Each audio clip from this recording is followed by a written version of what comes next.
louons et glorifions ton nom pour la grâce.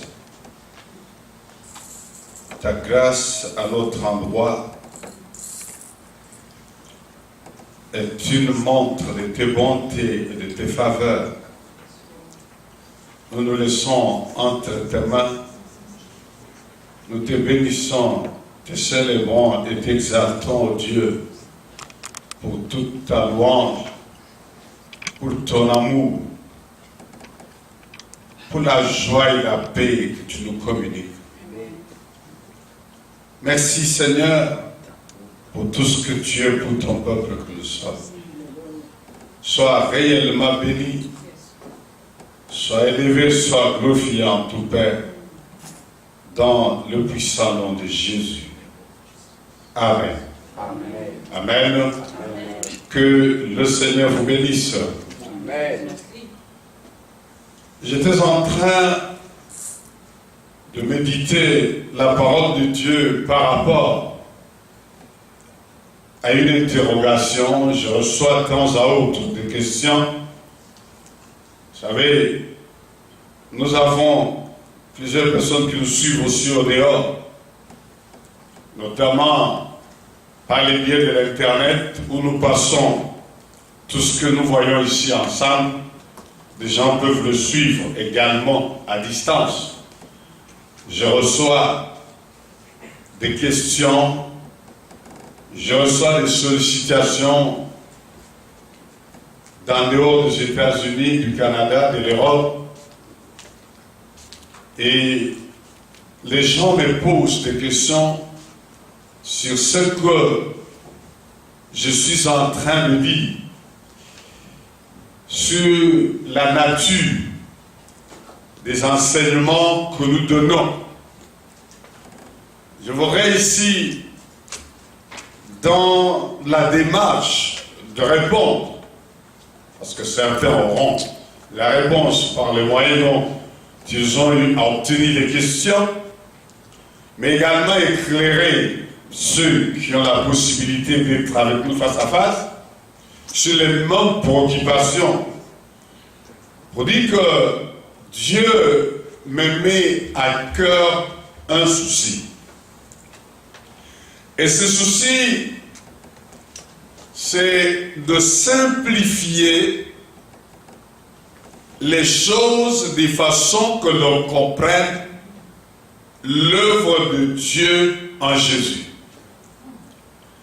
Certes que des enseignements que l'on a accumulés à longueur de temps, dans lesquels il nous a peut-être été enseigné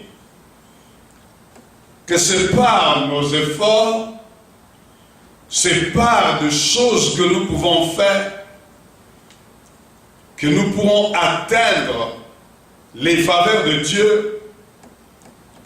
Ces choses ont besoin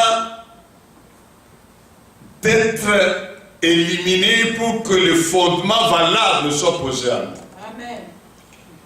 Bien-aimés dans le Seigneur, nous avons besoin de comprendre pourquoi Dieu a donné Jésus.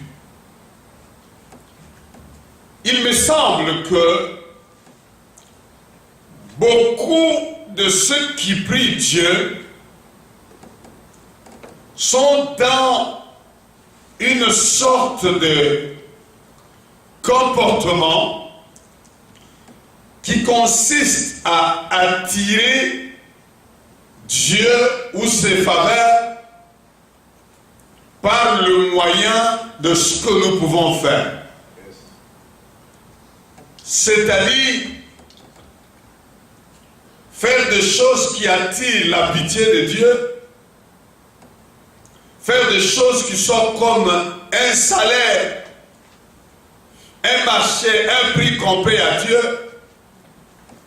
Et je voudrais ici dire à tous que si on doit parler de prix, celui qui en a payé, c'est Dieu lui-même. Amen. Et si nous devons considérer qu'il a payé un prix, je vois mal une marchandise achetée qui voudrait poser des conditions avant de jouir des raisons pour lesquelles il a été acheté. Admettons que vous alliez sur un marché, vous achetiez un habit, et après, l'habit voudrait vous payer pour que vous le portiez. Mais porter cet habit est une faveur que vous lui accordez. Yes. Parce que l'habit a été fait pour être porté, et comme vous en êtes acquis, l'habit a la faveur d'être enfin porté. Bien-aimé dans le Seigneur, je suis en train de comprendre l'excitation de Paul lorsqu'il s'adresse aux Galates.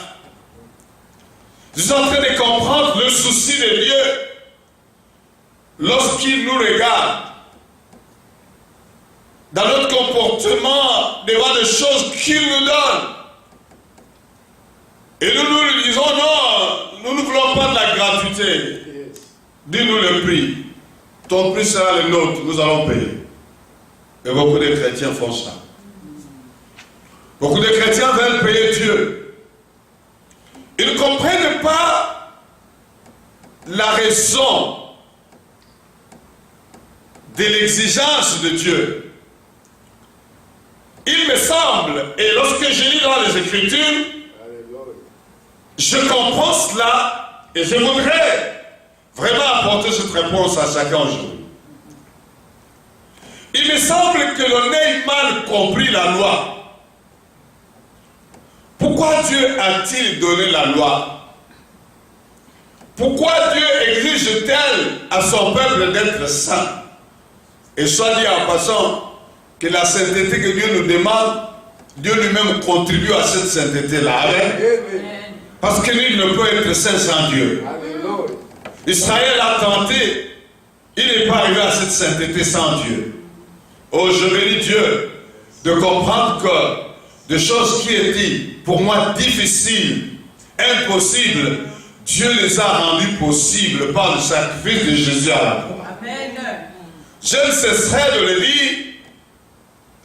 Autrefois, sans Christ, avec une éducation religieuse, chrétienne, je connaissais certaines choses de l'église. Parce que je suis allé à l'église depuis tout petit avec mes parents. J'ai entendu les prédications, j'ai chanté le chant. Mais je n'ai pas eu la grâce qu'on m'ait parlé convenablement de ce que Jésus avait fait à la croix pour moi. J'ai dit à quelqu'un quelque part dans une église qui m'a posé la question après, je lui ai dit, tu dois bénir Dieu d'avoir la possibilité d'entendre ces choses, parce que nous qui en parlons avant de le découvrir, ça nous a coûté. Amen. Ça nous a coûté d'avoir pataugé pendant longtemps dans la confusion. Amen. Ça nous a coûté d'avoir cherché Dieu par nos moyens sans y arriver. Yes. Et enfin, Dieu nous voyant dans tous ses efforts, nous battant, pataugeant, il est venu vers nous avec la révélation de sa parole afin de nous dire, arrête tes efforts, confie-toi à celui qui est allé à la croix et en lui tu vaincras. Yes. Et si nous pouvons en parler, c'est en connaissance de cause, parce que nous voulons dire ce que nous avons vécu. N'est-ce pas? Les apôtres, quand on leur a dit de ne pas parler au nom de Jésus, ils ont dit, nous ne pouvons pas ne pas parler des choses que nous avons vues et vécues. Nous en sommes les témoignages palpables et vivants. Nous ne pouvons pas nous taire là-dessus. Bien-aimés dans le Seigneur, je n'aime pas enseigner la théorie. La parole de Dieu, elle est pratique, elle est vivante, elle est réelle, elle est palpable. Je voudrais que le message que nous vous apportons soit un message vivant, c'est-à-dire un message qui vous change la vie lorsque vous l'appliquez à votre vie. Alors je disais que je me rends compte que le problème c'est qu'on n'a pas très bien compris les exigences de Dieu. Bien aimé dans le Seigneur, la sainteté n'est pas un prix à payer à Dieu. La sainteté est un caractère. La sainteté est une nature. C'est-à-dire que Dieu voudrait vous dire, vous voulez les bénédictions sont à ceux qui sont de telle nature. C'est-à-dire des gens qui sont nés ainsi, qui sont comme ça, bien-aimés dans le Seigneur. La sainteté n'est pas un prix. Beaucoup de gens pensent qu'il faille être saint pour payer Dieu, afin en retour Dieu vous paye. Non, la sainteté est une nature. Et cette nature s'obtient par l'action de Dieu dans la vie de son enfant. C'est Dieu qui communique. Il est dit dans les Écritures, c'est Dieu qui crée en vous le vouloir et le faire selon son bon plaisir. C'est Dieu qui crée cette capacité dans l'homme. Et tout ce que nous avons à faire, c'est de nous ouvrir à Dieu. C'est attendre de Dieu en toutes choses. Et Dieu va créer cela à nous. Ainsi la sainteté, au lieu d'être un prix, est une nature de ceux qui bénéficient de faveur de Dieu. Est une nature. Dieu a dit à cette femme syrophénicienne qui cherchait la guérison pour son enfant. Dieu lui a dit, je ne peux pas prendre les pains des enfants de donner aux petits chiens.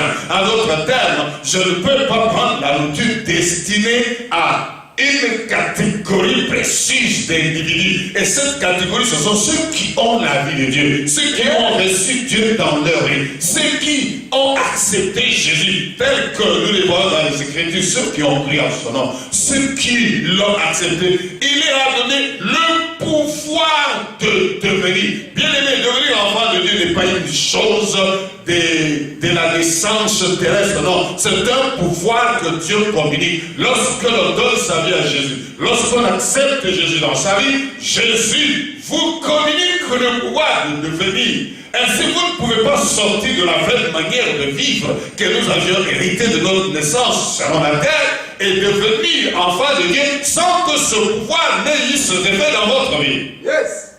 Et ce pouvoir n'est pas le résultat de l'effort humain. Ce pouvoir n'est pas la bagarre de l'homme. Et souvent, c'est la même interrogation, ce sont les mêmes préoccupations que les gens manifestent. Que puis-je faire pour? Que puis-je faire pour? Que puis-je faire pour? Voyez dans les Écritures, les jours de la Pentecôte, lorsque Pierre a annoncé cet évangile puissant, et que ceux qui étaient là, ils ont eu le cœur vivement touché. Et ils ont eu le besoin de faire l'expérience dont il était question. Ils ont posé la question à Pierre. Oh mon frère, que pouvons-nous faire pour atteindre ce que tu dis? Là, c'est un problème de l'homme. L'homme veut faire, le message du royaume, la bonne nouvelle de l'évangile. En fait, pourquoi c'est une bonne nouvelle? C'est parce que ça nous apporte une solution. C'est pour ça que c'est une bonne nouvelle. Nous étions en train de lutter, d'essayer, de tenter, de marcher. Et enfin, on vient et regarde, j'ai la réponse, j'ai la solution, j'ai la bonne nouvelle. C'est ce que l'évangile est une bonne nouvelle. L'évangile ne serait pas une bonne nouvelle s'il ne nous apportait pas quelque chose de nouveau. S'il ne nous apportait pas quelque chose qui nous sortait de nos luttes, de nos bagarres, de nos souffrances. L'évangile ne serait pas une bonne nouvelle. Yes. Alors il dit, l'évangile est une bonne nouvelle. Paul lui-même reconnaît, il n'a pas honte de cet évangile. Ainsi, l'évangile, il est évangile, c'est-à-dire bonne nouvelle du royaume, parce qu'il nous apporte la réponse, il nous apporte la solution. Et j'ai eu, je disais, à cœur, j'ai eu ce souci de nous aider à mieux restituer les choses à leur place.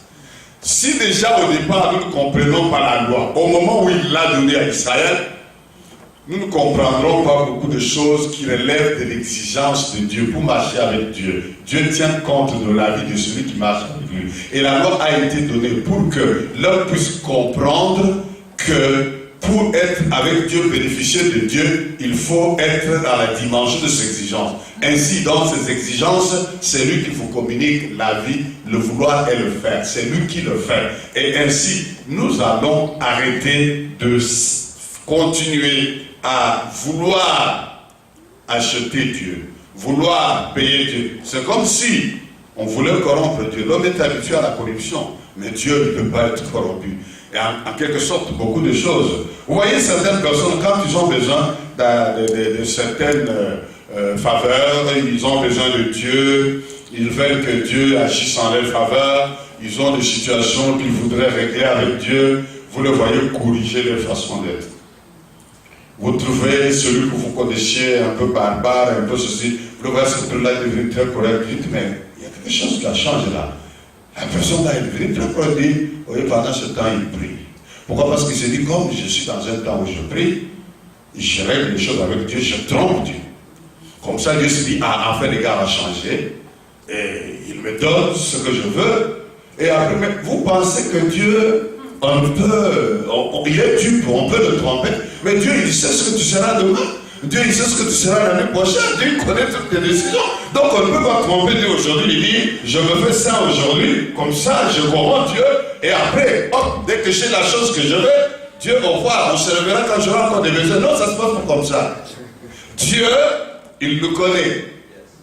On ne peut pas le payer, on ne peut pas l'acheter. Et nous avons besoin de comprendre pourquoi il a donné la loi à Israël, il a donné la loi aux hommes, et il a des exigences. Ces exigences, Dieu ne les a pas données comme prix.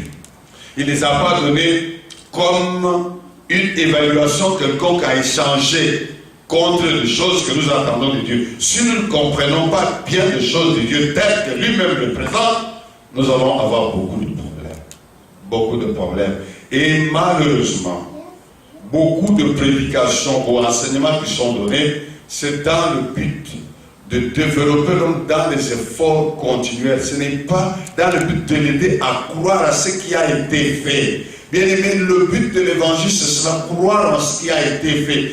Tout ce que nous sommes, c'est les résultats de ce qui a été fait. Se comprendre davantage qui est Jésus, et pourquoi Jésus, et pourquoi nous avons besoin de Jésus. Et comme on ne saisit pas ces choses de cette façon-là, on est en train de tourner en rond. J'aimerais que nous puissions prendre un texte qui m'a été rappelé, que nous avons déjà lu ici, et sur lequel nous avons eu à parler. Nous prenons Hébreux chapitre 4. Je vais lire quelques versets, permettez-moi de les prendre en ordre. Hébreux chapitre 4, et nous prenons à partir du verset 8. Hébreux 4, 8. Nous lisons: car si Josué leur eût donné le repos, il ne parlerait pas après cela d'un autre jour. Il y a donc un repos du sabbat réservé au peuple de Dieu. Car celui qui entre dans le repos de Dieu se repose de ses œuvres comme Dieu s'est reposé du ciel.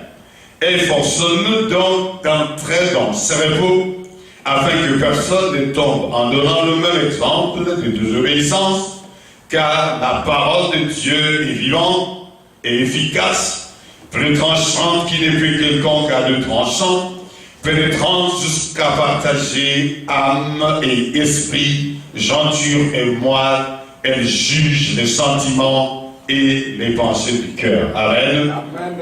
Nous avons lu ce texte, nous avons eu à parler au sujet du repos de Dieu. Nous avons eu à examiner la compréhension du repos de Dieu. Et c'était sur base de ce verset 10. Il dit, celui qui entre dans le repos de Dieu, il se repose de ses œuvres. Et il montre que Dieu, lorsqu'il a fait son travail là dans le repos, il s'est reposé de son travail. Et nous avons essayé un parallélisme pour montrer que le repos ici qui est présenté, les sabbats de Dieu qui existent, qui est démontré par rapport à ce que Josué a donné à Israël lorsqu'il les a conduits dans le territoire promis, que si Josué avait vraiment donné le repos, il ne serait plus question d'un autre jour, d'un repos ailleurs ou quelque part. Et ici, il veut démontrer que le repos de Dieu, c'était autre chose. Et il se caractérise par le fait que lorsque Dieu vous introduit dans le repos, vous vous reposez, c'est-à-dire vous vous reposez de vos œuvres, vous cessez de faire des œuvres, vous cessez de travailler. Ainsi, ceci nous ramène à la compréhension que la loi avait été donnée à Israël. La loi était donnée à Israël comme moyen que Dieu lui a donné Et Israël devait travailler pour arriver à satisfaire la loi, mais il n'y est même pas arrivé. Et c'est ainsi que la loi était là, comme nous n'avons cessé de le dire, pour manifester à l'homme son incapacité. Il a lutté, il a travaillé, il a essayé, il n'y est pas arrivé. La loi était là pour le conduire vers le repos réel, pour le conduire vers le sabbat vrai, un homme qui s'appelle Jésus. Et que ce n'est qu'en entrant dans cet homme-là que enfin on se repose de lutte intempestive chaque jour. Que faire pour ceci, que faire pour cela? Parce que quand on va en Jésus, on trouve les réponses. Et ces réponses que l'on trouve en Jésus, on y accède par la foi, c'est-à-dire en acceptant ce qu'il dit qu'il a fait. Lorsque nous comprenons qu'il a dit qu'il a fait ceci pour nous, nous lui demandons de le rendre palpable et réel pour notre propre vie. Il réalise cela. Maintenant, pour démontrer que ce travail qui a été celui d'Israël, le travail d'appliquer la loi, le travail de faire ceci, le travail de faire cela, ça veut un sens qu'il nous faudrait comprendre aujourd'hui. Si nous avons eu à examiner l'épître aux Galates en quelques parties, c'était pour démontrer la différence qu'il y avait entre les descendants physiques d'Abraham, à qui étaient destinées les bénédictions au départ, les bénédictions de leur père Abraham. Ces descendants physiques d'Abraham étaient héritiers, étaient rentrés dans la jouissance de ces choses par naissance physique. Amen. Amen. Et ils se sont retrouvés fils et filles d'Abraham, et à cause de ces statuts, ils ont été bénéficiaires de choses que Dieu avait prévu de faire pour Abraham. Mais le problème, c'est que ces descendants physiques d'Abraham n'étaient pas de la nature de concorder avec Dieu, de marcher avec Dieu. Or, Dieu, dans sa toute sainteté, n'aurait pas pu continuer à marcher et à faire du bien à un peuple qui lui sont opposés par nature. C'est ainsi que Dieu va vouloir d'abord apporter à la conscience, à la connaissance de ce peuple, de ses descendants d'Abraham, ses exigences. Vous voulez marcher avec moi? Pour marcher avec moi, voici dans quel état vous devez être. Voici de quelle façon vous devez être. Il m'est à donner la loi. La loi a été donnée à Israël afin de lui manifester les exigences de Dieu. Pour être avec lui, pour marcher avec Dieu, pour être bénéficiaire de la faveur de Dieu, vous devez être de sa nature. Et cette nature, elle est définie par la loi. La loi dit, pas ceci, pas ça, pas cela. Et ainsi, Israël a eu la loi. Lorsqu'il a eu la loi, Israël s'est rendu compte. Dieu veut ceci comme état. Israël a essayé, il n'y est pas arrivé. Dieu veut cela comme façon de faire. Israël a essayé, il n'y est pas arrivé. Ils l'ont essayé, il n'y est pas arrivé. Et Dieu est revenu. Dieu est revenu avec Moïse. Non seulement qu'il a donné la loi, Dieu est venu leur apporter la notion du sacrifice. Le sacrifice signifie ce que vous êtes incapable de faire. Je vais vous montrer comment, lorsque vous avez failli, vous devez faire pour que momentanément, je vous agrée à ma présence. En d'autres termes, Dieu va annoncer celui qui devait venir par la suite, Jésus, qui allait prendre la place du coupable. C'est ainsi que Dieu va enseigner le sacrifice à Israël. Il va dire à Israël, voilà comment vous allez faire quand vous aurez enfreint la loi. Ça signifie que, en freinant la loi, vous êtes éloigné de moi. Vous ne pouvez plus marcher avec moi. Vous ne pouvez plus être béni par moi. Alors qu'est-ce que vous devez faire? Vous devez être ramené vers moi. Mais qu'est-ce qui va vous ramener vers moi? Parce que je ne supporterai pas l'état dans lequel vous serez. Il faut que quelque chose d'autre arrive. Il faut que quelqu'un encaisse votre pénalité. Et c'est ainsi que Dieu a instauré, inauguré le sacrifice. Et le sacrifice consistait à ce qu'une bête puisse être sacrifiée à la place de l'homme coupable. C'est ainsi qu'on prenait la bête on amenait le coupable. Le coupable posait la main sur la bête. En d'autres termes, il transmettait le poids de sa culpabilité, le poids de ce faux, le poids de ses erreurs. Il transmettait sur la bête. Et la bête, elle était amenée en dehors de la ville. C'est là-bas qu'on laissait tout ce qu'il avait fait. On mettait sur la bête était tuée et la bête était consumée. Elle était sacrifiée. En d'autres termes, on disait à Dieu, cette bête a payé. Est-ce que momentanément, vous pouvez accepter cet homme, cette femme en votre présence et lui faire la faveur de le bénir, la faveur de le garder avec vous. Et c'est comme ça que ça s'est passé. Jésus-Christ, le Fils de Dieu, il a été, selon les Écritures, amené en dehors de la ville. Amen. Il a porté notre fardeau, il a porté nos péchés, il a porté nos maladies, des choses qui nous sont arrivées de droit, parce que nous étions coupables, parce que nous n'étions pas dans la vision de Dieu, dans la voie de Dieu. Il a été amené hors de la vie. Il a été frappé là-bas, il a été tué. La Bible nous dit, il était chargé de nos péchés. Jésus-Christ n'avait pas péché. Nos pères avaient désobéi, avaient péché. Et ils nous ont engendrés dans la nature de péché. Yes. Difficile de plaire à Dieu. C'est ainsi que Dieu a accepté le sacrifice de son Fils. Nous avons dit, lorsque nous parlons le dimanche, que Jésus était le seul, l'unique et le dernier sacrifice selon la loi de Moïse, la loi des dieux donnée à Moïse. Parce qu'en fait, ce n'est pas Moïse qui a donné la loi, ce n'est pas Moïse qui a fait la loi. Moïse n'a été que celui qui a reçu et qui l'a communiqué. Et lui a été donné, il a été donné à Israël au travers d'un médiateur. Bien-aimé dans le Seigneur, c'est ainsi que, d'après cette loi que Dieu a donnée à Israël, pour que le monde entier, parce que là c'était seulement à Israël, pour que le monde entier arrive à la faveur de Dieu, comme il avait dit à Abraham, toutes les nations de la terre seront bénies en toi. Dieu enfin a donné le descendant qui est sorti de la descendance d'Abraham. Il a donné un homme qui a accepté de porter tout le poids du monde. Il a porté tout ce poids pour qu'on n'ait plus besoin de renouveler le sacrifice. Vous savez, la notion du sacrifice peut faire aussi que l'on prenne mal la notion du pardon de Dieu. Yes. Vous savez que dans les Écritures, il y a des choses qui ont été utiles, qui ont été justes, lorsque Dieu les a recommandées, mais qui sont devenues de l'idolâtrie quand on a continué à le faire dans un autre esprit.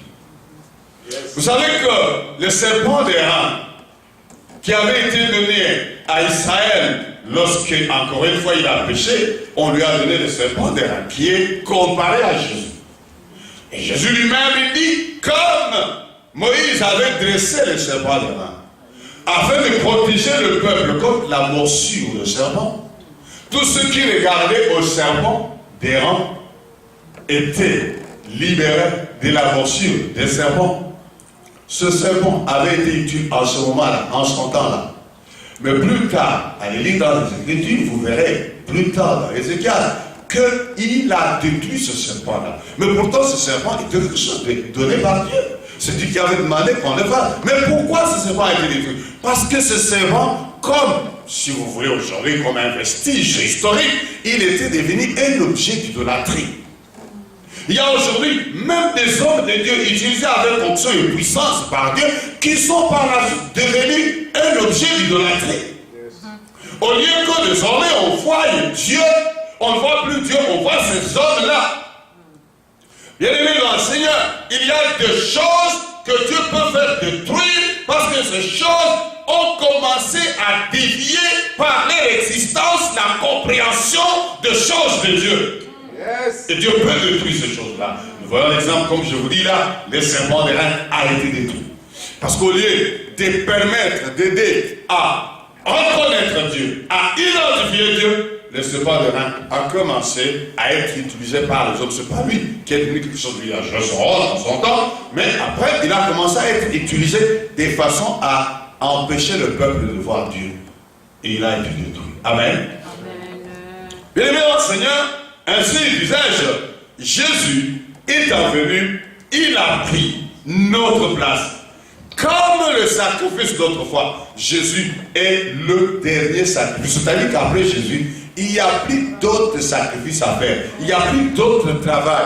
Il n'y a plus d'autres bagarres, d'autres luttes à fournir. C'est ainsi que lorsque vous entrez en Jésus, Hébreu image ça. Il démontre que quand vous entrez en Jésus, vous vous reposez de vos luttes, de vos œuvres, de tout le travail que vous aviez autrefois à acheter la faveur, à acheter la grâce, à acheter la bénédiction, à acheter ceci. Vous rentrez dans la bénédiction. Et vous êtes en repos. Vous êtes dans la joie. Nous avons été quelque part à un lieu, moi et mon épouse, et après nous sommes partis de cet endroit-là, après j'y ai passé quelques temps, d'autres personnes nous ont remplacés.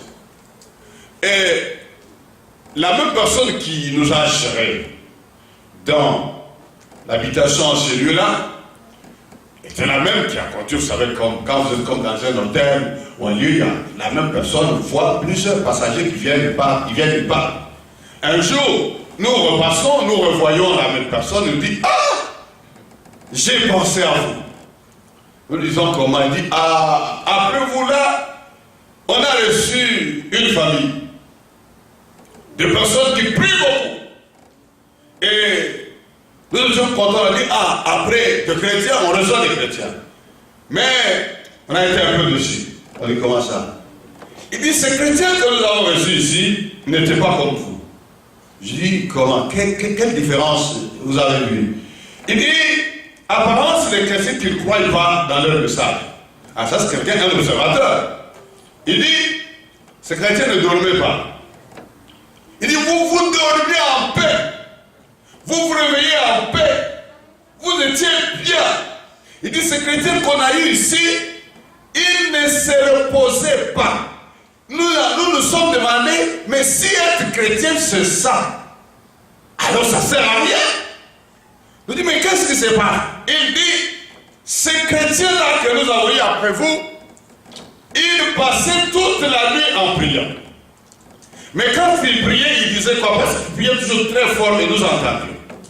Il dit, dès qu'ils sont allés au lit, vers peut-être 21h, ils se sont réveillés pour lier les démons d'en haut, d'en bas, du nord, du sud, et les interdits, faire ceci, faire cela. Et dès qu'ils sont dormis, vers midi, ils sont encore réveillés. Là, c'est maintenant les démons souterrains. Ils sont en lutte contre les démons souterrains. Et après, quand ils ont fini, ils ont dormi un peu, ils se réveillent à 3h du matin, c'est les démons aériens. Et quand ils ont dormi, et le matin, ils sont fatigués. Et nous nous sommes dit, à quoi bon être chrétien et ne pas être rassuré de la protection et de la sécurité si on doit lutter comme ça par soi-même, ça a servi à quoi qu'on ait été sauvé?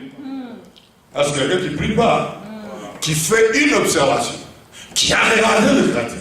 Il dit, oui, nous nous sommes dit, mais les autres chrétiens qui sont passés ici, on n'entendait pas leur bruit. Sauf qu'ils priaient à leur façon. Mais c'était leur vie discrète. Et ils étaient toujours joyeux. Ils étaient toujours apparemment, visiblement en repos. Ils n'avaient pas d'inquiétude. Et ils ont vécu comme ça. Et cet homme dit, c'est quand vous êtes partis et que nous avons reçu ces autres chrétiens que nous avons compris que non, votre Jésus à vous est bon. Amen. Vous comprenez ça? Mais il n'y a pas deux Jésus. Il y a deux façons de vivre avec Jésus. Yes. La bonne et la mauvaise. La mauvaise, c'est continuer à travailler, continuer à faire des œuvres, continuer à lutter pour se sécuriser soi-même. Mais la bonne, c'est considérer que je suis en lui, il me porte. La Bible dit, déchargez-vous sur lui de tous vos soucis, car lui-même prend soin de vous. C'est-à-dire que là où il me dit de considérer qu'il prend soin de moi, je dois me reposer dans ses bras et je dois me décharger sur lui de tous mes soucis et le laisser faire le travail. Amen. Amen. Ainsi, lorsque Paul dit, celui qui entre dans le repos de Dieu se repose de ses œuvres. Ses œuvres, ça relève de lui, de son énergie, de sa force, de ses capacités. Israël n'a pas pu, en dépit de tous les efforts qu'il a fournis, et Dieu a voulu qu'il en soit ainsi. Il a voulu que Israël lutte et échoue. C'était le but de la loi. Ainsi, je voudrais traduire un peu cela de cette façon pour dire que la loi n'avait pas été donnée à Israël comme une sorte de corruption ou de paiement qu'il devait faire à Dieu. Non. Marcher dans l'obéissance à la parole de Dieu n'est pas inclus qu'on paye à Dieu. C'est plutôt simplement le reflet, comme je disais tout à l'heure, de notre nature d'enfant de Dieu. Un enfant de Dieu vrai, il est comme ça parce que c'est sa nature, c'est en lui. Nous vivons dans une chair qui a ses penchants et ses faiblesses, et cette chair va toujours chercher à vous attirer dans le contraire. Mais lorsque vous prenez conscience de ce qui a été fait, vous prenez conscience que Christ a tout accompli à la croix pour que vous soyez capable, vous deviendrez capable. Parce que vous le lui demanderez et lui le réalisera dans votre vie. Il le manifestera par son esprit dans votre vie et à votre faveur.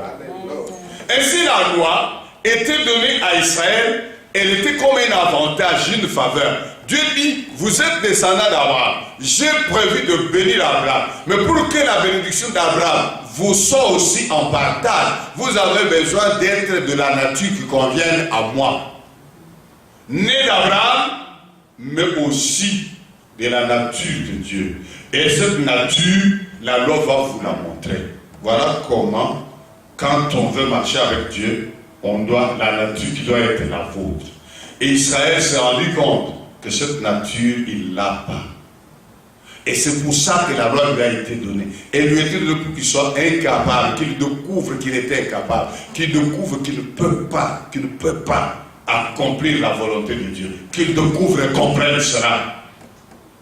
Lorsqu'Israël a compris cela, Dieu a fait lui a donné le sacrifice, afin de lui annoncer celui qui devait être le dernier sacrifice, de lui permettre et à nous tous plus tard de comprendre que comme Israël ne pouvait être approché de Dieu que par le moyen du sacrifice, nous aussi nous sommes approchés de Dieu par le moyen du sacrifice. Mais le sacrifice d'Israël, la différence qu'il a eu avec le sacrifice qui nous a été donné et donné au monde entier par la suite, la différence c'est que les sacrifices d'Israël étaient éphémères, il était passager, il n'avait pas des effets continus.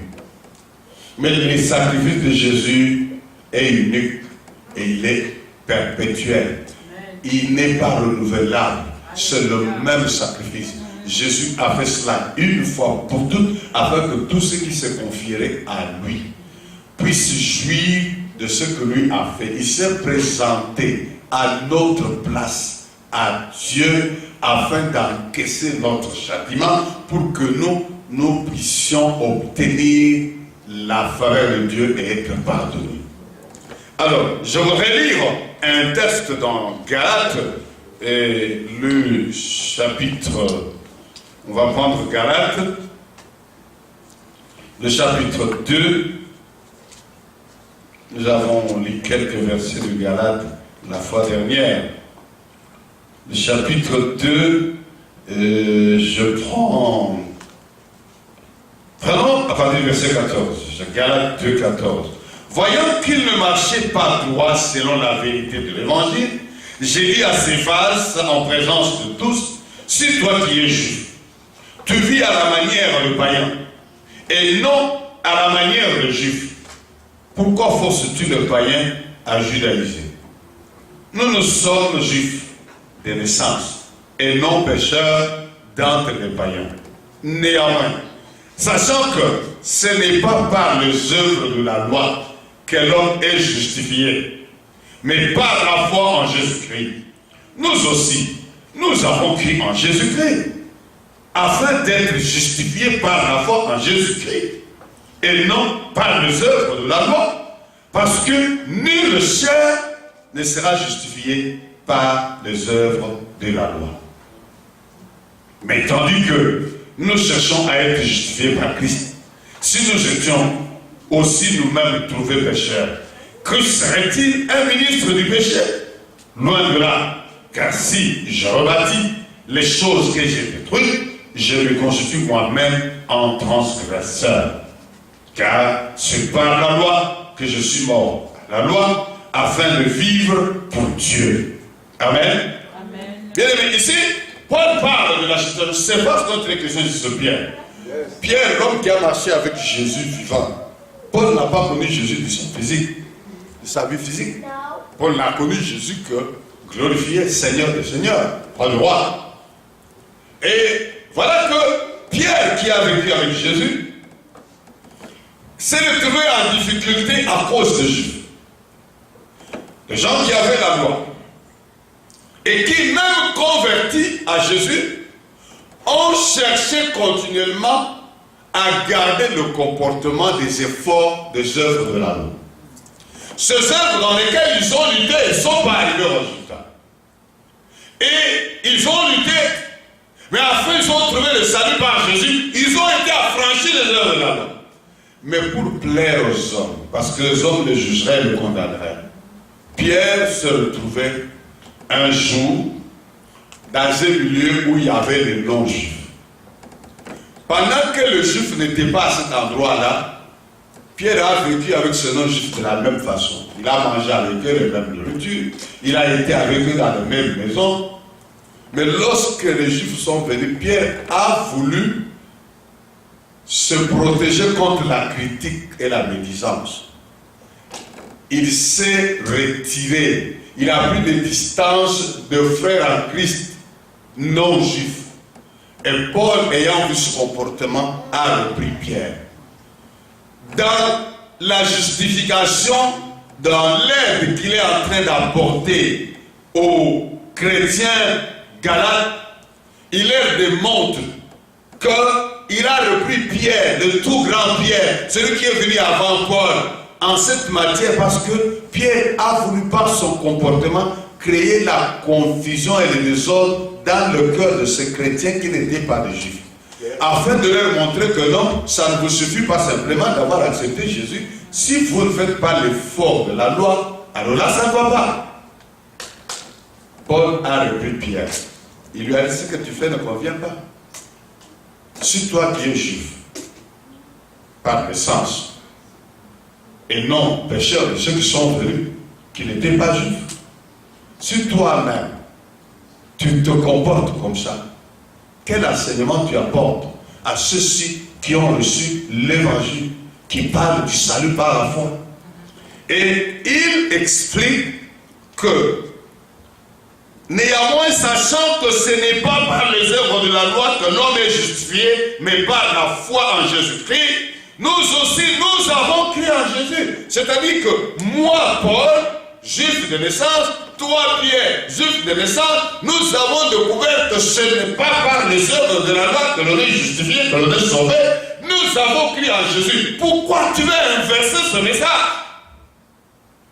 Ainsi, bien aimé l'enseignant, le problème réel, l'objectif vers lequel je suis en train de vouloir aller, c'est de démontrer que la loi, comme le disent les Écritures, la loi est spirituelle. La loi n'a jamais été mauvaise. Et que même Paul, lorsqu'il parle de la loi, Paul n'a jamais dit qu'on puisse mépriser la loi, qu'on puisse considérer la loi. En fait, le message de Paul a été que la loi n'a pas aidé Israël, parce que c'était comme ça que Dieu l'a voulu, n'a pas aidé Israël à aller loin.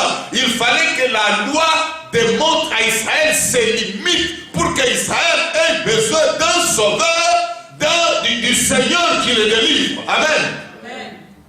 C'est ainsi que Paul n'a jamais enseigné la négation de la loi. Il a montré la vérité sur que la loi a été donnée à un peuple qui était un descendant physique terrestre d'Abraham. La loi lui a été donnée comme faveur afin de l'aider à bénéficier de la bénédiction qui était promise à Abraham. Mais cela ne lui a pas été efficace parce qu'à la loi, il a été ajouté le sacrifice. Et le sacrifice a ouvert la porte. Nous pouvons comprendre qu'au lieu que le sacrifice soit renouvelé, Dieu a donné un sacrifice unique. Non seulement un sacrifice unique par le fait que Jésus a porté nos châtiments, mais aussi par le fait que Jésus nous délivre de ceux qui nous faisaient tomber devant la loi. Amen. Amen. Jésus nous en délivre. C'est pour cela que dit la loi de l'esprit de vie en Christ m'a affranchi de la loi du péché et de la mort. Parce que chose impossible à la loi qu'Israël avait. Parce qu'elle ne pouvait pas le délivrer. Elle ne pouvait pas l'affranchir. Il dit, Dieu a envoyé son Fils dans un corps semblable, dans une chair semblable à la chair du péché que nous portions, afin de condamner le péché en Jésus, condamner le péché dans ce corps que Jésus a porté, par Jésus en tant que Fils de Dieu, dans la chair que Jésus a portée. Dieu a condamné le péché là-dedans pour que le péché n'ait plus d'effet, le péché ne domine plus, le péché ne contrôle plus. Ainsi, tous ceux qui sont en Christ, ils ont été affranchis du pouvoir du péché sur leur vie. Yes. Nous avons besoin de croire à l'œuvre faite et nous sommes libres. Ainsi, tout ce que nous pouvons avoir en passant par Jésus ne s'obtient que par la foi dans l'œuvre qui a été faite à la croix. Il n'y a pas une autre voie, une autre façon de le faire. Ainsi, les jugements que beaucoup ont eu de la loi, ils ont considéré que la loi a été donnée à Israël comme moyen d'attirer Dieu, de corrompre Dieu, d'acheter Dieu. Ils continuent à se comporter de la même façon qu'ils ont pensé pour Israël. Ils continuent à croire que quand tu veux avoir le faveur de Dieu, il faut te rendre saint périodiquement. Peut-être cette semaine, tu te dis c'est une semaine où je vais avoir le faveur de Dieu. Abstiens-toi et après tu peux recommencer. Non, ça ne se passe pas comme ça. Tu n'as pas besoin d'être un peu saint un jour ou une semaine. Tu as besoin plutôt d'avoir les moyens qui te gardent saint pour de bon. D'avoir les capacités qui te gardent saint pour toujours. Et Dieu nous donne ces moyens-là. Il nous appelle ces saints, mis à part, par sa parole, bien-aimés dans le Seigneur. Nous avons la capacité. Et c'est là où le monde qui nous regarde doit s'étonner. Là où eux, ils sont agités, ils perdent, ils souffrent, ils ne comprennent pas comment ça franchit. Ils nous trouvent, nous marchant normalement, qu'ils aillent jusqu'à même à croire que nous sommes un peu en train de faire la comédie. Est-ce possible qu'un homme vrai puisse vivre de telle façon, puisse vivre dans telles conditions, puisse être de telles choses? Bien aimé dans le Seigneur, nous n'avons besoin ni de vivre dans les soucis, les plaintes et tout ça, parce que nous avons celui en qui nous avons cru. Nous savons qu'il nous porte. Il a dit à Israël, ton Dieu t'a porté pendant 40 ans dans le désert, comme un oiseau porte ce petit, comme une poule couvre ce petit. Bien aimé dans le Seigneur, nous avons le Dieu qui prend soin, nous avons le Dieu qui porte, nous avons le Dieu qui sécurise, nous avons le Dieu qui soutient, nous avons le Dieu qui garde. Et ces choses, il ne les fait pas parce que nous avons fait quelque chose. Non, la seule chose que nous ayons faite était de croire en lui, était de l'accepter. C'est ainsi que Pierre, lorsqu'on lui a posé la question, oh homme frère, que devons-nous faire? Il a dit, le faire a déjà été fait. Vous maintenant, ce que vous devez faire, c'est croire en celui qui est allé à la croix, qui est mort pour vous. C'est l'accepter comme ayant fait ces choses pour vous, afin qu'en lui, vous jouissez de la liberté totale. Bien-aimés dans le Seigneur, nous avons besoin de comprendre cela. Je voudrais m'insurger ici contre tout évangile qui met en avant l'effort d'homme. Il n'y a aucun effort. S'il s'agissait des efforts, Dieu allait envoyer un message par le prophète.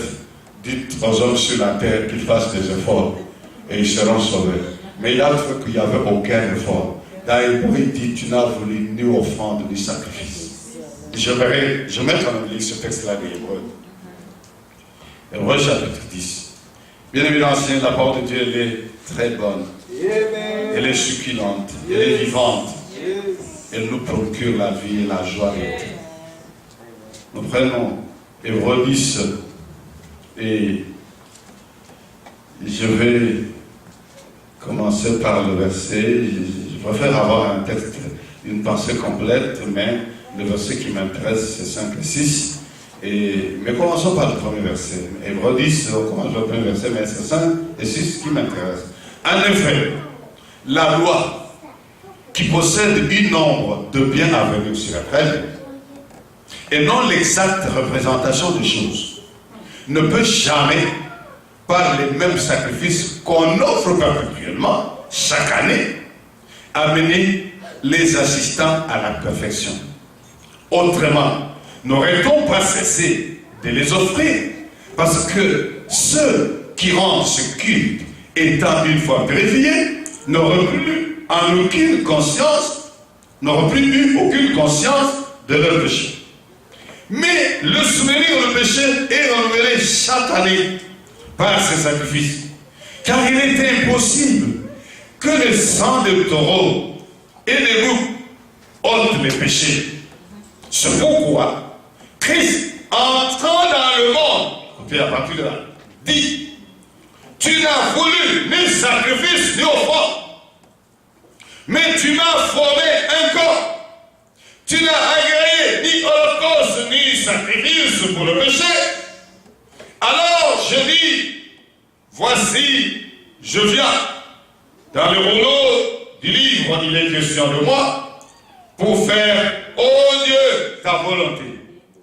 Après avoir dit d'abord, tu l'as voulu et tu n'as agréé ni sacrifice d'offrande, ni holocauste, ni sacrifice pour les péchés, ce qu'on offre selon la loi. Il dit ensuite: voici, je viens pour faire ta volonté.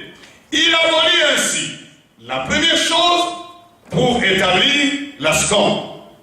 C'est en vertu de cette volonté que nous sommes sanctifiés par l'offrande du corps de Jésus-Christ une fois pour toutes. Amen. Oh, ce verset il est très riche. Il dit que ces gens ils renouvelaient les sacrifices pour obtenir la faveur de Dieu. Mais cela n'a pas suffi, parce que le souvenir du péché était conservé et renouvelé chaque année. Et c'est ainsi que Dieu change les choses. Et que Jésus a enfermé dans le monde, lui, il dit: Dieu n'a voulu ni sacrifice ni offrande. Alors, allez dire à quiconque vous dit: il faut faire le sacrifice, il faut faire l'offrande. Non, l'offrande, on l'a fait parce qu'on est enfant de Dieu. On l'a fait parce que c'est notre devoir d'enfant de Dieu, de servir Dieu. C'est notre nature. Un enfant de Dieu qui ne fait pas d'offrande, il relie sa nature. Un enfant de Dieu qui ne donne pas la vie, il relie sa nature. Ça, c'est naturel, c'est à nous. Je m'imagine une maman qui voudrait qu'on l'exhorte pour s'occuper de ses propres enfants. Et là, c'est d'avoir la nature de maman. Une maman qui a un bébé et qui ne sait pas l'allaiter et qui attend qu'on vienne le prêcher avec onction pour lui apprendre comment et pourquoi il faut allaiter son bébé qui vient de naître. Cette maman a perdu la nature de mère. Donc les chrétiens ont des choses qu'ils doivent faire par nature. Leur nature d'enfant de Dieu leur donne à adorer Dieu. On ne va pas apprendre aux chrétiens d'adorer Dieu. Automatiquement, le réflexe qu'un enfant de Dieu a lorsqu'il comprend la grandeur, la gloire, la magnificence du Dieu auquel il a cru, le réflexe normal qu'il a, c'est de s'écrouler et de dire: Seigneur, tu es Dieu. Et de la même façon, donner son offrande, c'est adorer Dieu. Donner sa dîme et c'est bien pour servir Dieu, c'est adorer Dieu. Ce n'est pas acheter Dieu. Et voilà, la pensée là de croire que la loi avait été donnée comme un moyen pour acheter les faveurs de Dieu, c'est ainsi que les gens pensent. Lorsque quelqu'un a un problème, il faut acheter Dieu. Donne une offrande, donne un sacrifice. Et Jésus a dit: tu as agréé. Non seulement tu en as voulu, mais après tu n'as agréé. Vouloir et agréer, vous comprenez. D'abord, il n'a pas voulu. Et quand on l'a fait, malgré qu'il n'ait pas voulu, il n'a pas agréé. Il a regardé ailleurs. Il n'a pas agréé, il n'a pas accepté cela. Pourquoi? Parce qu'il a son offrande, son sacrifice. Et il a dit: ce sera l'unique et le dernier sacrifice. C'est Jésus. Aujourd'hui, tous les efforts qu'on fait, on est en train de détruire le sacrifice que Dieu a fait. Considérer que mon argent peut marcher la faveur de Dieu, c'est se moquer, insulter Jésus et inciter Dieu dans l'œuvre de Jésus, dans le sacrifice de Jésus. Considérons aujourd'hui que ma délivrance, elle est peut-être dans un jeu, c'est de placer le sens et la valeur du geste, mais c'est aussi réduire Jésus au néant, parce que Jésus ne peut pas être comparé à un jeune. Jésus ne peut pas être comparé à un argent donné à quelqu'un. Jésus ne peut pas être comparé à une veillée de prière. Non, Jésus ne peut pas être comparé à quoi que ce soit que nous puissions faire. Jésus reste Jésus et son sacrifice est total. Si nous veillons et nous prions, c'est parce que nous croyons en Jésus. Si nous gênons, c'est parce que nous croyons en Jésus. Si nous pouvons donner le foi, c'est parce que nous croyons en Jésus. Ce n'est pas pour acheter Dieu, mais c'est pour exprimer notre reconnaissance, notre attitude, notre nature d'enfant de Dieu. Et il dit ici, qu'en parlant ainsi, en premièrement, tu n'as voulu, deuxièmement, tu n'as agréé. Il a arrêté une chose, parce qu'il a parlé de ce qui se faisait. Il n'en a pas voulu, il était fatigué. Et maintenant, il a arrêté une chose pour la remplacer par une autre. Il a arrêté cette offrande, ce sacrifice, tout ce qu'on faisait là. Et il l'a remplacé par l'offrande unique et seule de Jésus son Fils. Ainsi, tout est en cette offrande. Et c'est ainsi que Paul dit aux Colossiens, vous avez tout pleinement. Et j'aime ce verset, ce genre de verset. Vous avez tout pleinement en lui, en Jésus, qui est le chef de toute autorité, de toute domination, de toute principauté. Vous avez tout pleinement en lui. Et si Dieu est pour vous, si Dieu est pour nous, qui sera contre nous? Demande Paul aux Romains. Qui sera contre nous? Bien aimé dans le Seigneur. Si Dieu est de notre côté, qui d'autre est si hardi, si puissant pour se dresser? Bien aimé dans le Seigneur, je n'ai aucune peur de quoi que ce soit qui soit puissant, parce qu'il n'y a aucun puissant devant Jésus. Il n'y a rien de puissant. Même la coalition de tous les sorciers, de tous les démons, de tous les magiciens, de tous les occultes du monde, je vous dis la vérité dans le nom de Jésus. Cette coalition ne peut rien devant le nom de Jésus. Quand je suis en Jésus, on peut m'amener et me placer, dormir au milieu même de tous ceux de ce monde qui font les arts des ténèbres. Je dormirai tranquille, c'est eux qui seront dérangés. Parce que celui qui vient dormir au milieu d'eux, il a le nom de Jésus en lui. Bien aimé dans le Seigneur, il ne serait pas en leur faveur que moi on me mette dans leur milieu. Parce que mon Seigneur sera avec moi. Quand je me lèverai, je me mettrai à genoux, je dirai, Seigneur Jésus, je bénis ton nom. Le seul fait que je dirai, Seigneur Jésus, tous les lieux où ils seront rassemblés vont trembler. Parce que Jésus, il est le Seigneur du Seigneur, le roi du roi, le Dieu tout-puissant. Bien-aimés dans le Seigneur, nous sommes ceux qui sommes appelés à nous sentir heureux de l'avoir connu. L'avoir connu. Et quand tu le connais, quand tu l'adores, c'est l'expression de ton cœur qui reconnaît ce qu'il a fait pour toi, ce qu'il a réalisé pour toi, ce qu'il a accompli pour toi. Nous avons besoin de comprendre ces choses. Nous avons besoin de chercher et de cesser d'être là, tournoyant, recherchant de secours. Non, comme il dit dans Isaïe 41, il dit à Israël, ne t'inquiète pas, ne promène pas de regards inquiets. C'est pas, il n'y a rien à ramasser là-bas. Il lui dit, je suis avec toi. Vous voyez ça? Ne t'inquiète pas, ne promène pas de regards inquiets. C'est pas là où tu regardes là. Je suis avec toi. Et il dit, je te l'ai dit, je te délaisserai point, je t'abandonnerai point. Donc dès que tu lui as mis ta confiance, encore, c'est terminé. Dieu veut que tu marches avec lui. Chaque jour quand je me lève, je suis conscient de Dieu présent. Et je ne cherche pas Dieu pour qui je dois crier, oh Dieu, s'il te plaît, reviens, tu es parti, je me suis réveillé seul. Non, il m'a dit, je ne t'abandonnerai point. Et moi, je répète, Dieu qui a dit, je ne t'abandonnerai point, il dit, je ne craindrai que peut me faire un homme. Rien.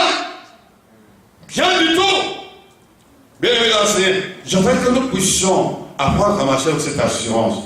Nous reposer de nos œuvres, c'est nous considérer dans cette assurance, dans ce repos véritable en lui. C'est vivre cette vie en lui.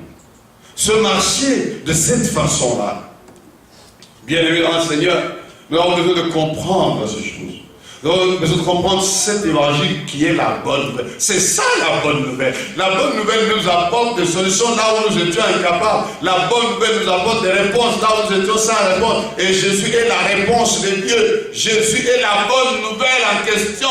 La bonne nouvelle, c'est que cessez de vous battre, cessez de pleurer, cessez de courir. La solution a été trouvée et la solution s'appelle Jésus qui a pris votre place qui s'est chargé de vos problèmes. Bien-aimés dans le Seigneur, même si aujourd'hui je peux me lever avec mon bras qui fait mal, qu'importe, même si demain il faut qu'on va faire mal, c'est que je sais ce qu'il a porté ma douleur là et que cette douleur ne m'amènera nulle part. L'ennemi peut continuer à la prolonger en frappant mon bras. Moi je m'en fous, je ne m'occupe pas de ce qu'il fait. Ce que je sais chaque jour, ce que mon bras, Jésus s'en est occupé et que la douleur dans mon bras ne m'amènera nulle part jusqu'à ce qu'elle se fatigue et parte. Et c'est la douleur qui se fatiguera et qui partira. Parce que moi je continuerai à croire en Dieu. Bien aimé, je croirai le matin, je croirai le soir, je croirai la nuit, je croirai en tout temps. Parce que c'est ce qu'il a accompli pour moi. Je marcherai continuellement, constamment, mes regards fixés sur lui, le chef et le consommateur de ma foi, selon comme dit la parole de Dieu.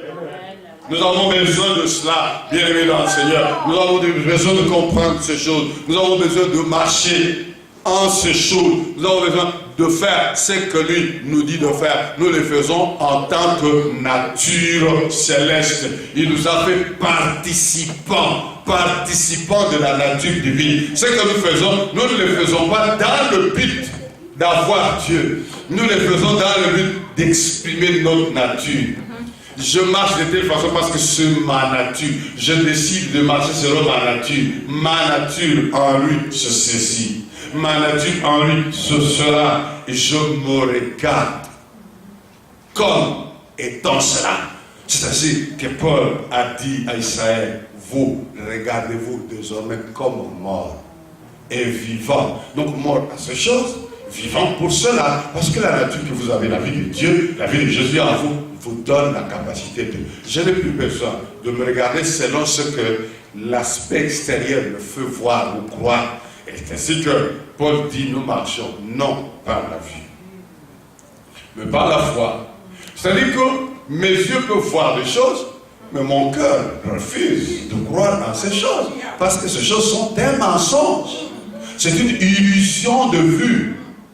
Vous savez, Einstein, l'homme qui a traversé la relativité dans la physique, il a parlé de la lumière. Et il a dit que tout dépend de la position que l'individu occupe par rapport à la lumière. Ainsi, ce qu'il voit dépend de sa position par rapport à la lumière. Celui qui est loin de la lumière voit les choses sous telle apparence. Celui qui est près de la lumière voit les choses. Donc la somme de lumière. Et là, Einstein ne savait pas qu'un autre non-physicien, mais le créateur de physiciens de la physique avait déjà dit ça. Il avait déjà dit ça. Il avait dit l'œil est la lampe du corps. Il dit si ton œil est dans les ténèbres, combien grande c'est votre ténèbres? Il avait dit par ta lumière, nous voyons la lumière. C'est-à-dire que la clarté des choses dépend de la lumière que vous recevez pour le voir. Ainsi, lui, Einstein a compris, et ce sont ses recherches qui ont conduit à la bombe atomique, il a compris que la lumière a une puissance et une vitesse telle qu'elle est capable de beaucoup de dégâts. Et il a dit que tout dépend de la lumière. Donc la somme de lumière que tu as, quand l'obscurité vient, on le voit bien. Mais quand la lumière arrive, tu peux voir.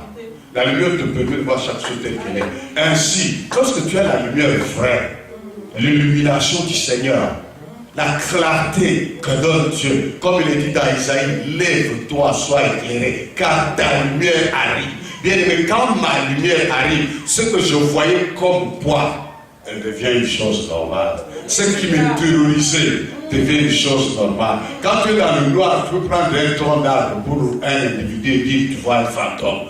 Mais quand tu es dans la lumière, tu vois les choses telles qu'elles sont. Amen.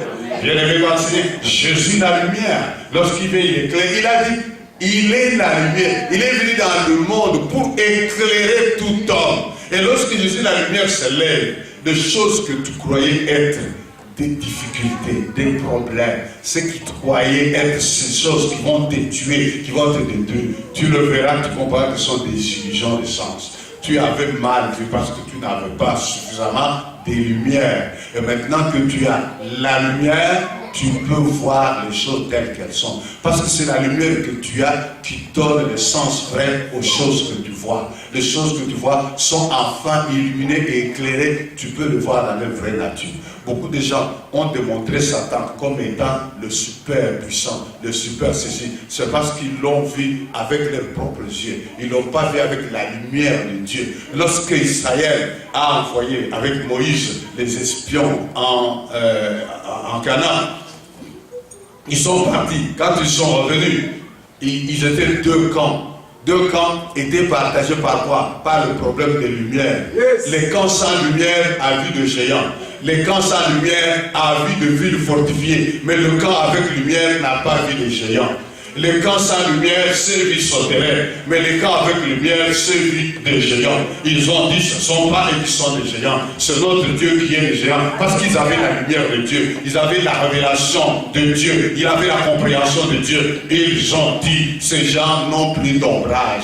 Ils n'ont pas de soutien, ils n'ont pas d'appui, allons contre eux, nous les battons. S'il est avec nous, nous les battons. Parce que c'est Dieu qui est le grand géant, la grande puissance. Et c'est ainsi que tout dépend de la façon dont on voit. Et on voit tel qu'on voit en fonction de là où on se tient. Là où on se tient à cause de la lumière que l'on reçoit. Et là où tu te tiens, si ce n'est pas la lumière que tu reçois, tu verras des choses toujours que tu es terrorisant, tu es dépassant, tu es écrasant, tu es dominant. Mais quand tu te tiens du côté maintenant où il y a la lumière, la vraie, la lumière qui amènera dans le monde clair, tous les hommes, tu verras les choses autrement. Et quand tu verras les choses autrement, ta vision changera. Et quand ta vision changera, ton comportement changera. Ton langage changera. Ta vie aussi va marcher et va changer. Parce que tout dépend de ce que tu vois. Tout dépend de ce que tu comprends. L'air, elle est la lampe de l'homme, du corps. Tu es ce que tu vois. Qu'est-ce que tu vois? Est-ce que tu vois ce qui a été accompli? Ou c'est ce que le monde dit? Moi, je suis venu te dire, il est la réponse à tout. Tout a été accompli à lui. Nous avons tout pleinement en lui. Il n'y a rien d'autre. Et c'est ça le souci que j'ai dans mon cœur. Et je comprends, je disais, la tristesse de Paul lorsqu'il s'adresse aux Galates. Quand vous lisez cette lettre jusqu'au bout, vous comprenez combien c'était pénible pour Paul. Et quand je regarde aujourd'hui, la manière dont les chrétiens vivent, abandonnés, des fois même délaissés, à leur propre sort, parce que l'évangile qu'on leur donne, c'est un évangile de se trouver eux-mêmes des solutions, de se battre eux-mêmes. On ne leur a pas montré celui qui a donné les solutions, celui qui est la solution. Et je suis venu ce soir pour dire à quelqu'un, voici la bonne nouvelle, Jésus est la réponse. Vous n'avez plus besoin de vous battre, vous n'avez plus besoin de chercher, vous avez besoin de rentrer dans ce repos-là. Et celui qui entre dans le repos de Dieu, il se repose de ses œuvres. J'aimerais que nous puissions prendre ce moment pour prier. Que nous puissions contempler le roi des rois. Que Dieu vous bénisse et que cette pensée puisse atteindre son objectif dans le cœur d'un chacun. Et que ceux que nous suivons à distance, par des moyens qui sont mis en marche par de nouvelles technologies, qu'ils comprennent que l'évangile c'est cela, la bonne nouvelle. Que Dieu vous bénisse.